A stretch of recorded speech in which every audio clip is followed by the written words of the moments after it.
So when we think about the Federal Reserve doing things and making policies, we don't immediately think about that as in the realm of religion. Okay? Now you may have your own opinions about some of those things, but you don't probably immediately put them in the realm of religion.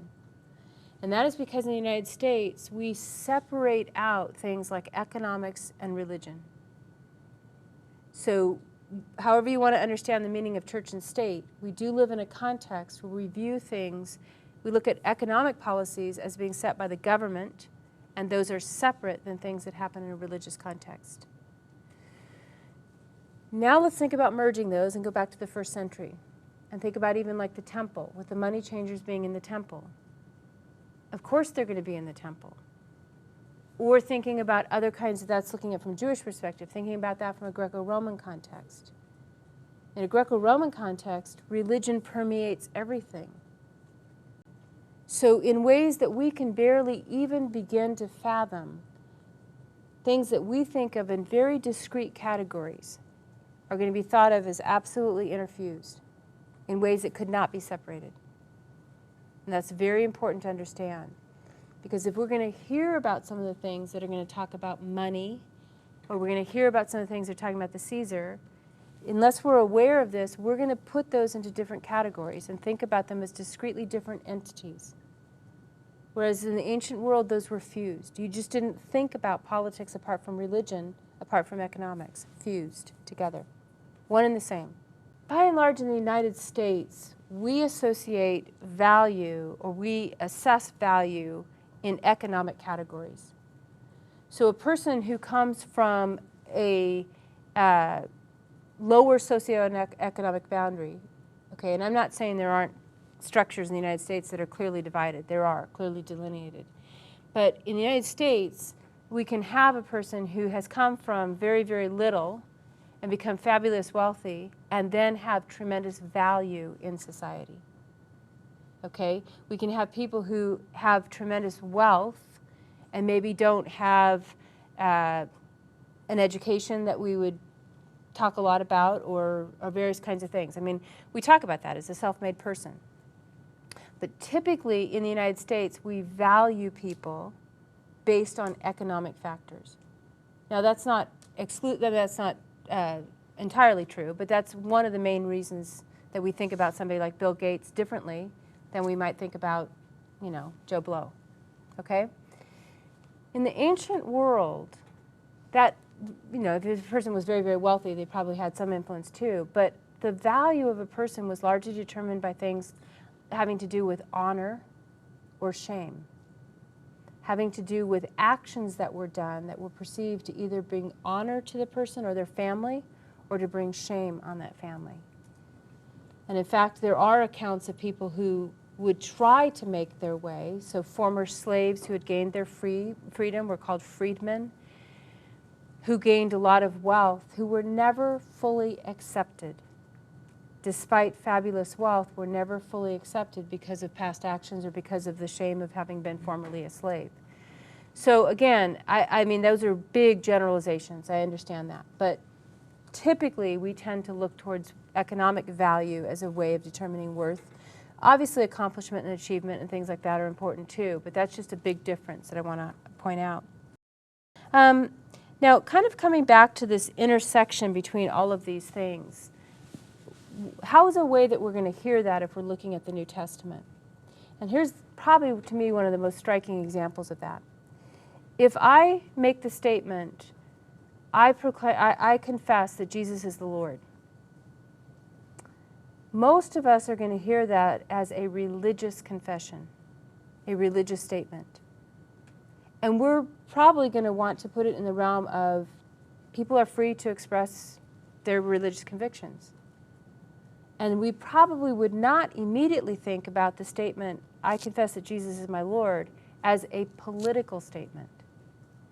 But if we're in the first century and we say that Jesus is Lord, that is first and foremost by many people going to be heard as a political statement. Because if Jesus is Lord, Caesar is not. And that's another thing we really clearly have to understand, is that we kind of live in a context In a pluralistic society, this is even more so, but we live in a context where people make all kinds of religious statements that are not necessarily understood as political statements. But one of the things that the early Christians are going to face is that their proclamation of Jesus as Lord is going to be a politically very dangerous thing to do. And that's something to keep in mind as well. And this is always dangerous for me to talk about because we have so many different cultural backgrounds represented. But some of us, and by and large, kind of broadly speaking, American culture tends to be an individually oriented society. Okay? We tend to look at what individuals do, and we'll just think about the Olympics, okay, right now. We're looking at what individuals are doing in their pursuit of gold, and we may not know anything about their family background, about their cultural background, any of the other factors about them, because we're looking at the individual and how fast he or she can ski down a mountain on a sheet of ice, which is just kind of amazing, or how, you know, looking at any of the other sports that are being, that we're seeing right now in the Olympics, and we're looking at the individual, as opposed to a strong group orientation, where primarily what we're looking at is an individual as part of a group, as an entire group, and how that group functions.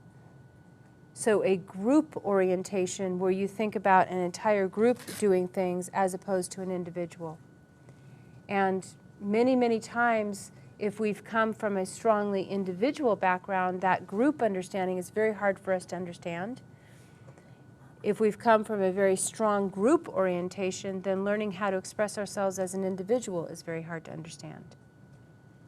Now, as it turns out, the first century is more of a group orientation. And that's particularly true when we're thinking more in Jewish categories, much more of a group orientation, whereas some of the Greco-Roman orientation is going to be more individualistic.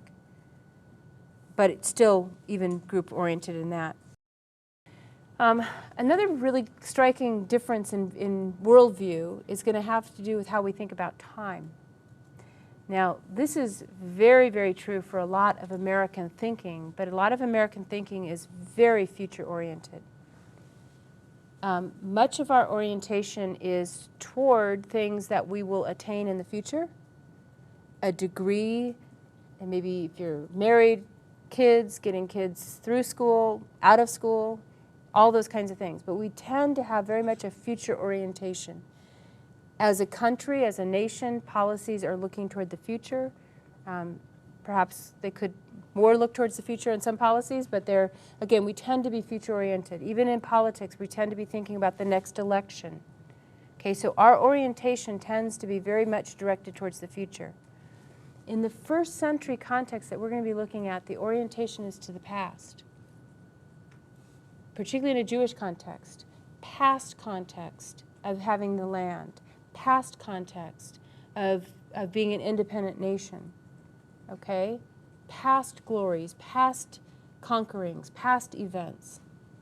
Very much rooted in a genealogy, where a person has come from. And contrast that with a lot of times in the United States, if we think about genealogy and ancestry, we might be thinking of Ancestry.com as a hobby. But we're not thinking about having to know our ancestry so that we can do something.